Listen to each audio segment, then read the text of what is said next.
Imagine biting into a tomato. It's firm, vibrant, red, and juicy. Everything you want. But as you chew, it tastes like nothing, really. A watery blandness. Compare that to a tomato plucked from your backyard vine, still warm from the sun, bursting with tang and sweetness. Both are called tomatoes, but only one is truly food.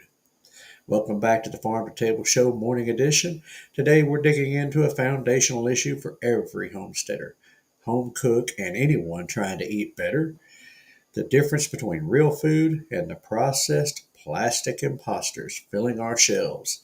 This isn't just about nutrition, it's about truth, trust, and stewardship. We've been sold a bill of goods wrapped in shiny packages and catchy slogans. But the closer we look, the more we realize what we've been told is food. Well, it often isn't food at all. So let's break it down on this episode: From Field to Fake, the truth about real food versus processed imposters. Well, let's get started. What is real food anyway? Uh, Real food isn't a marketing term, it's a way of life. At its core, real food is grown, not manufactured, recognizable, not engineered. That's right. Whole, not fragmented, rooted in tradition and not trends. It doesn't need a commercial or celebrity endorsement. A lead of lettuce, a pasture raised egg, a hand churned block of butter. These don't need branding, they speak for themselves. Real food has a story that starts in soil, not in a lab. Michael Pollan put it simply: don't eat anything your great grandmother wouldn't recognize as food. And I think that is a helpful comfort. I think that's a helpful compass. On the homestead, this principle is clear. You know your milk came from your goat. You know your pickles are just cucumbers, vinegar, garlic, and dill. But step into the average grocery store and it gets murky real fast. Real food is food that nourishes not just your stomach, but your body's design. It's dense with nutrients, enzymes, fiber, and life. It isn't always the fastest. It doesn't always have the longest shelf life, but it's the food your body knows what to do with it. Now let's talk about the illusions and meet the food imposters. Now let's enter the processed aisle, or aisles, plural. Boxes, bags, pouches, bright colors, cartoon mascots. Health claims galore: low fat, gluten free, heart healthy, plant based, and keto friendly. The slogans are endless and intentionally confusing. Let's be clear: processing alone doesn't make food bad. Freezing vegetables, fermenting cabbage, or churning cream into butter are all forms of processing.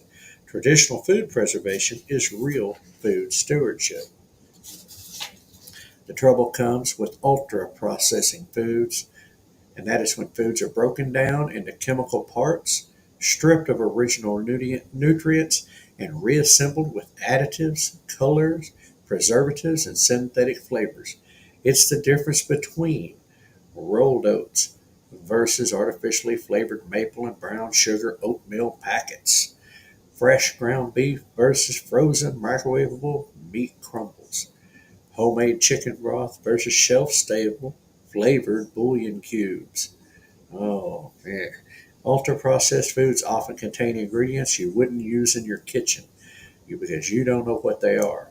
Things like our friend, the enemy, monosodium glutamate, MSG, sodium nitrate, artificial sweeteners like sucralose or aspartame, emulsifiers, polysorbates, and lecithins, artificial flavors and colors like red 40 and yellow 5. They're designed to make you eat more, to be hyper palatable, to look and taste like real food while giving your body very little to work with. And make no mistake, this is intentional. Food science is big business and addiction sells. So, let's look at the science of shelf life: preserving or poisoning. Hmm. Why do fake foods dominate store shelves? One reason, shelf life. Real food spoils. It's living. It has bacteria, enzymes, and a natural rhythm. But processed food, it's made to sit. Not for days or weeks, but for years. Wow. Crackers that won't go stale until 2028. Pudding cups that don't require refrigeration. Fruit snacks with zero fruit. These foods aren't preserved for your benefit, they're preserved for profit. Long shelf life means easier storage, longer distribution windows, and fewer returns. But there's a trade off. Shelf life often comes at the expense of life, period. You understand that? It comes at the expense of life, period. When we prioritize packaging over perishability, we remove the very essence of nourishment. Vitamins are destroyed. Enzymes are killed, fats are hydrogenated into unnatural forms, and salt and sugar are cranked up to compensate. And the result?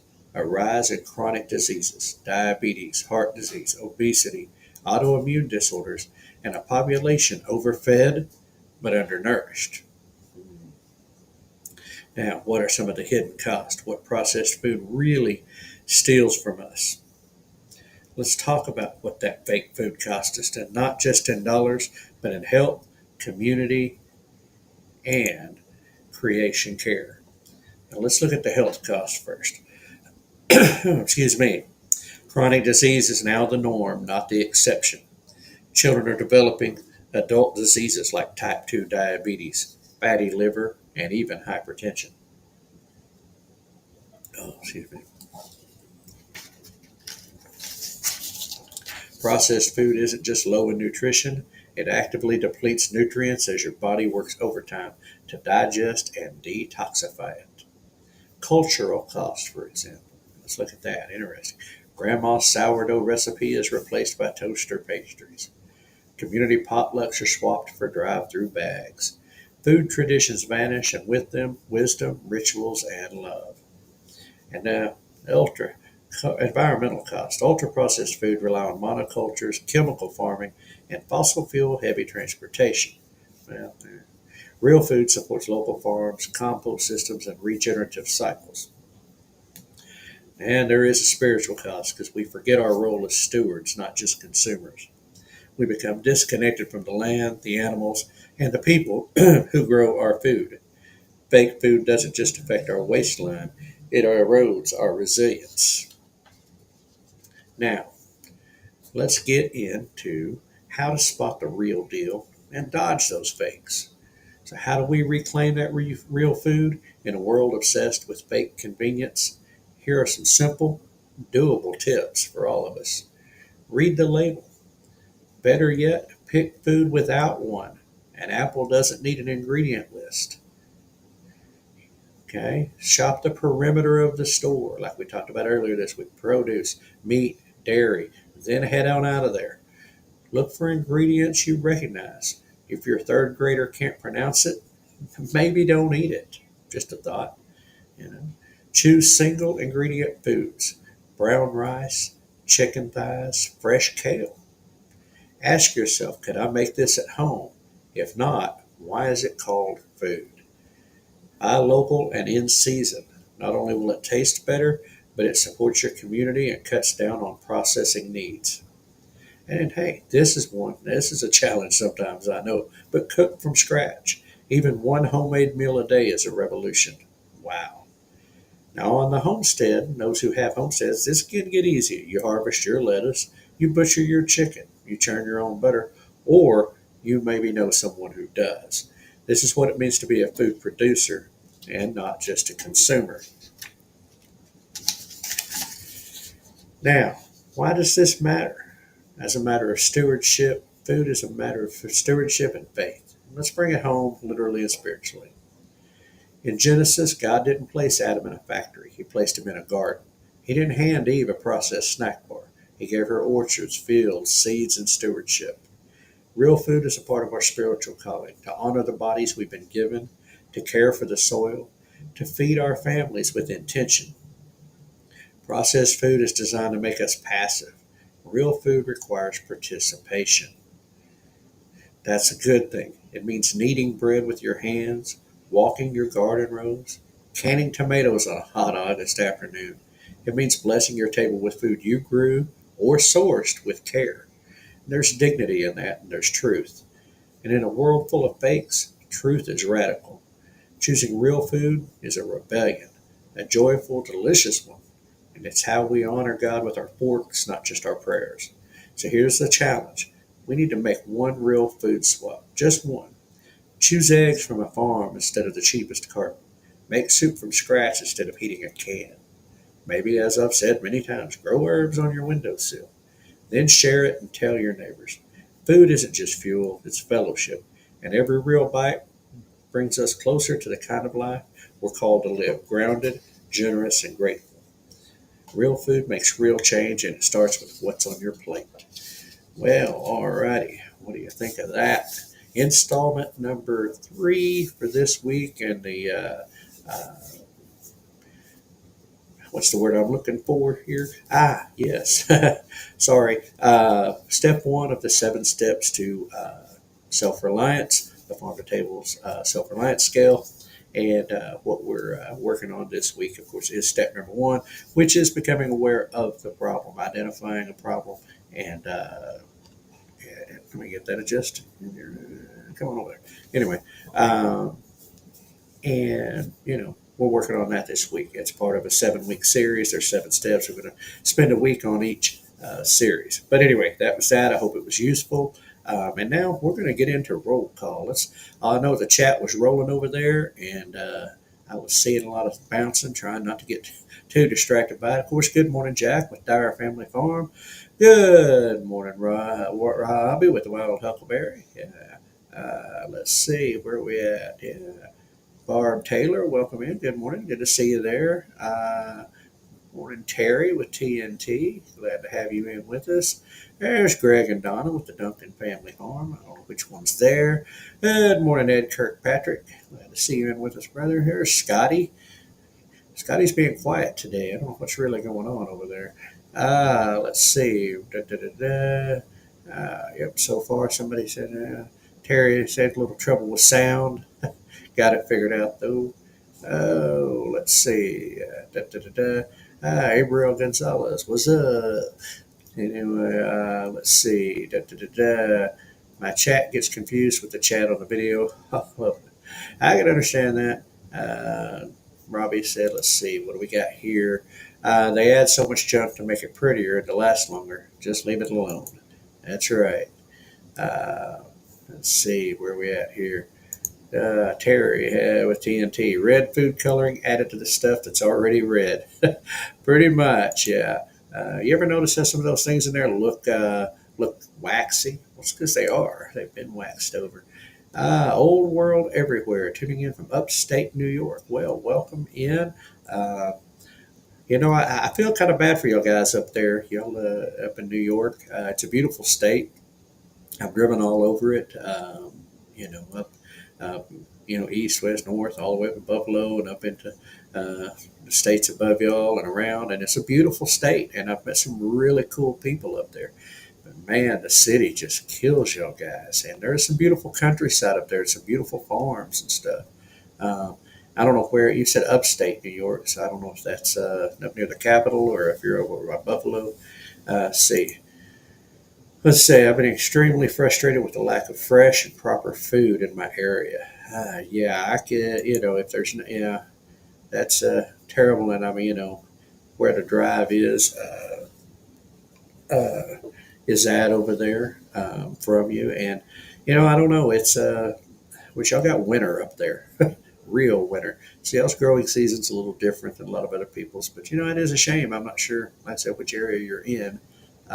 But I remember trucking onions and all kinds of different stuff up to New York. A lot of time in the lower state, lower part. But anyway, so yeah, welcome on. Welcome back. He said, see where was it is. Where'd you put that? Yeah, I've seen it. I've got chats.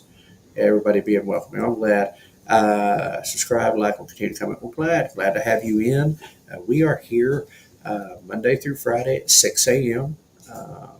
6 to 6:30 ish. And anyway, we're always talking about food freedom, food security. We're talking about self reliance. Uh, and yes, Scotty, I had a brain fart somewhere in there. It happens. Uh, but anyway, welcome in. Hope you like our content, and I'll catch you up on some of the stuff going on here in just a few minutes. Let's see. Yeah, yeah. Easy to get distracted with the chats. Yes, it is. I uh, try not to uh, get caught up with it too much because I am trying to stay on point. And yes, I am live. Uh, and Scotty's been in here since last night. Uh, Okay, he's on the Farm2Table Show 2 channel. Um, okay, why am I not seeing all this chat? Okay, I live upstate by Adirondack Mountains. Oh, well, listen, you live in some beautiful area up there, Old World, and I mean, some real beautiful area. Yeah, 6 a.m. Central Time area. I'm sorry, 7 a.m. For you out there, Old World. And man, beautiful area. It's a shame that I mean, the food is a problem. You know, and let's see, get off of this now. Yeah. So some may be seeing in the chat about the Farm2Table Show too. Okay, I live in the house I was left upon my parents' passing. I'm trying to do a little garden and stuff. It's hard while dealing with cancer. I was diagnosed with lung cancer 8 months ago. Oh my goodness, I'm so sorry to hear that. We'll definitely prayers for you and recovery there. That's wow. Sorry to hear that. And it is hard, to do those things. And man, eating healthy takes on a different, different deal when you're battling things and your body's being fighting against. But we will definitely be praying for you uh, for recovery and for strength through it all. Because man, wow. Well, like I said, uh, welcome into the Farm2Table Show. Uh, could always could always be worse. Well, yeah, there is that. That's that, and Colby. All right. Well, welcome in, Colby. I'm gonna. And I didn't have a pen sitting here. I'll have to try to remember to write that down. I try to keep it till I get to actually know everybody's names. I usually write it on a piece of paper over here and keep it handy. But glad to have you in with us. Just kind of catch you up what's going on in the chat. You've seen some of them saying they're on the Farm2Table Show too, or the Farm2Table and not seeing chats. Um, we had an original channel, which was the Farm2Table Direct Show. Spent about 3 years working with that channel and had some advice. I ain't gonna say it was bad advice, but we had some advice that perhaps we were being, just not boosted, whatever. We should have been bigger. And so there was a try to reset. And start a new channel, which was the Farm2Table Show, and we did that for about 2 months, and really noticed no difference in views other than when we went vertical like it is now, and we really noticed no particular boost, no particular anything. Things were basically the same old, same old. Now, there's a lot of reasons that could be, but Keith and I decided that we were going to go back to the old channel. It was closer to the 1,000 subs and had more watch hours, and we had more content over there. We're 50 something videos, and lives, and then a handful of shorts over on the new channel, which was the Farm2Table Show, which is down on the Farm2Table Show 2. And whereas we had quite a bit of work built up and we just couldn't see, and YouTube doesn't seem to like the truth, only nonsense blows up. Yes, and that is, um, yeah, you can put videos of your cat on there and it go crazy, but get to talking about stuff. Yeah, and it's not for everybody; it's for the adults, and that's okay. That's what this stuff is for, and grown-ups in the room. Um, but anyway, so we've just this week, just yesterday, started going back to the old channel. We renamed the new channel the Farm2Table Show 2, and the old channel says the Farm2Table Show. It was the Farm2Table Direct Show. So we're going to spend a week or so broadcasting to both channels to give everybody a chance to get on board, get everything moved over, and then we will stop doing anything on Farm to Table Show 2. So that's what's going on there. And we're currently in a series. We have developed 7 steps to self reliance. And the first step is becoming aware of the problem. We're becoming more aware of what's going on because you can't escape a system. You can't escape something if you're not aware. If you're not aware of it, if you don't know it exists. And so, problems with our food, where it comes from, our energy, things like that. And so, yeah, I got 2 cats, and one of them likes to get up on my desk when I'm not here and destroy things. But anyway, pesky little guy. So that's kind of what's going on. So again, Kobe, welcome in to the Farm to Table Show community. Welcome into the homesteading community. And as Scotty said, we are family here. We all get to know each other via these chats, and we. A lot of us meet each other in person because we all live closer. We're down here in Oklahoma, Arkansas, but they're from all over. Robbie's from down in the Boston area, and we got people from Iowa and Ohio and Georgia, just all over the place. So, okay. Uh, yeah.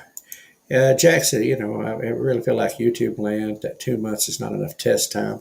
Think back to when you first, back when you first started, it could take a year to really know. That's a huge commitment. We're going to carry on with the original channel, which was the Farm to Table Direct Show, and it now just says the Farm to Table Show. So the ones that y'all may have originally been subscribed to, he's asking that.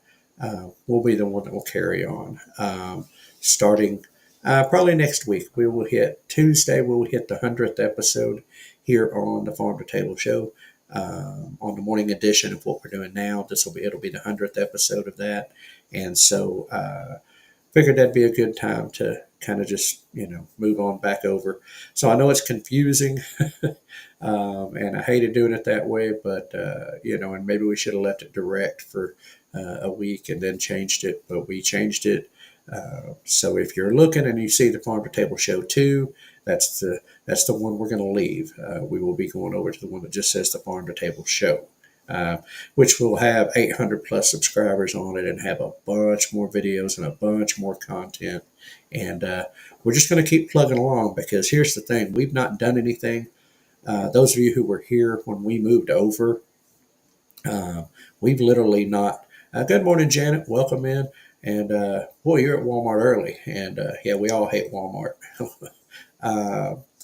Anyway, how should we put it this way? We were away from there. We didn't do anything on that channel for the better part of 2 months.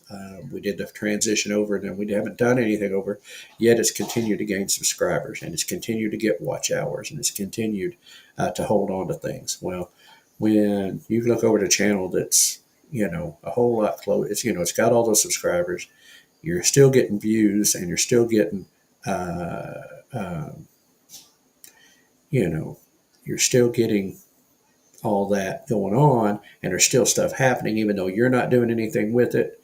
It's an indicator that, yeah, I like that. Terry, good one. Yes, go early before it gets too free. Yeah, there's no doubter about that.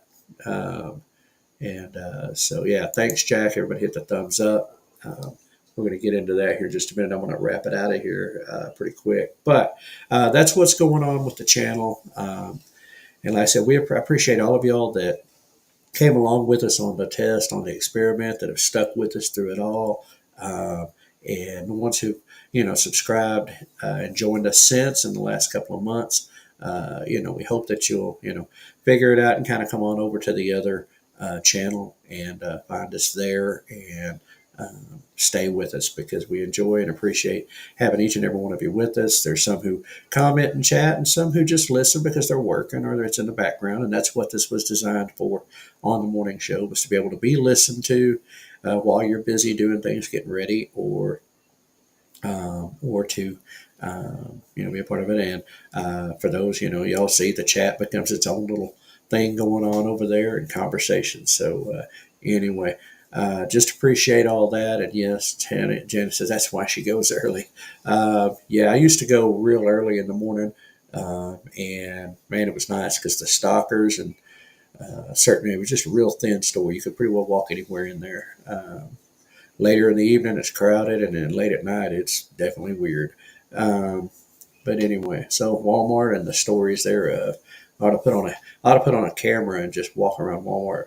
But anyway, good morning, Joy Bartlett. Glad to see you in this morning. Hope all is well for you.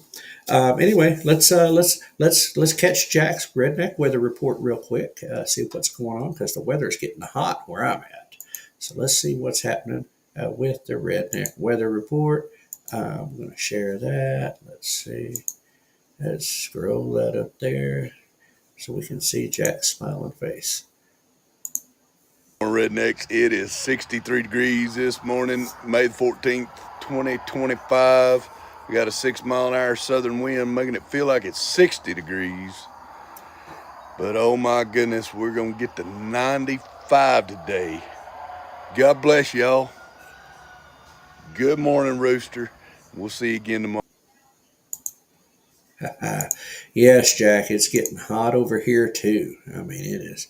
Yeah, going to be hot today, and it's definitely that. And yeah, I'm with you. Not looking forward to it, Terry, at all. You know, right now where it's at right now outside, it's like 68 degrees. It is beautiful, but yeah, it's not going to last. And just like yesterday, it's going to get hot. All right, so let's jump into a homestead hack. This one is different. It's not connected in with the show. We're searching around trying to find something new, and all the hacks that would have been associated with the topic today I've already used. So we're going to get one. This is called a citrus ant barrier. And you know what it is that time of year? I've noticed that ants kind of get a little more. Okay, all right, Greg. Thank you very much, brother. Now on the F2F show.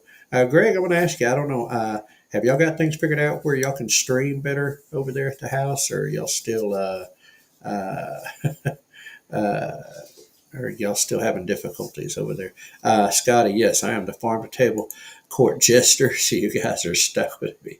Well, Scotty, we appreciate you being here to turn the lights on and keep us kind of chuckling and keep us going. We appreciate you very much. And yes, you have become a part of the show, no doubt about it. We appreciate that. So let's get into this hack. It's called a citrus ant barrier. And what it does is it deters ants naturally. Now, this is how it works. You rub lemon, orange, or grapefruit peels along window sills, door thresholds, and maybe even your chicken coop edges, because ants hate citrus oils. Saving up for Starlink. I understand that. Bonus, dehydrates ants without chemicals, and it smells amazing. So, you get the benefit of the citrus smell, and it dehydrates and so it deters ants. So, that's a quick little, hack is, to keep rid of the ants. And I'm going to have to try that one because, man, them critters get pesky. I do not like ants. There's things about the only thing I like hate worse than ants is ticks and mosquitoes. But anyway, so let's get our quote of the day wrapped in here. And then quote of the day: when it becomes a revolutionary act to eat real food, we are in trouble. That was from Mark Hyman, MD, Dr. Mark Hyman. When it becomes a revolutionary act to eat real food, we are in trouble. I don't know, folks. What do you think? Are we there? I think maybe so. Again, I've talked and time's gotten away. Not going to go over a bunch of events right now. Mid-America YouTube meetup is this weekend. That's right. It is this weekend, the May 16th through the 18th at Lake Eufaula State Park. Deep Fork Campground Pavilion, which is where the Nature Center is at. MT Homestead is the host. You can reach them at mthomesteadok@gmail.com, or you can find it out there on the old Facebook. Anyway, that's this weekend. I know many are going to be there. Some of us are not going to be able to make it. Disappointed by that. Would love to be there. I hope the weather turns different. I'm showing rain for me here at my house this weekend, but hopefully they get good weather. But anyway, okay, Greg. I need to get a hold of you. I need to talk to you about a couple things. So I'll find your email or whatever. because I know. Anyway, I'll get a hold of you. But so yeah, seems like it. And yes, seems like we are in trouble with our food, finding real food, which we talked about. So anyway, hope everybody enjoyed the content today, because that is a wrap for today on the Farm to Table Show Morning Edition. Thanks for joining us as we strive towards building stronger communities for now and in the future. If you enjoyed today's episode, don't forget to hit the old like button, give us a thumbs up, share it with your friends, and subscribe to our channels on Facebook, YouTube, X, and Rumble. It is the best way to stay connected and help grow the conversation about food, farming, and community. And until next time, keep your roots deep and your vision growing. Good food starts with great people just like you. And remember, we are hashtag stronger together and hashtag think outside the big box store, shop local. Be a blessing to someone today, even if it's just a smile. Everybody have a great day. Stay cool for those of us that are down here in the heat. And we will see you all on the other side. I'm going to hand this over to Hank to take us on out of here. So, Hank, take it away. No humans were harmed in the production of this podcast.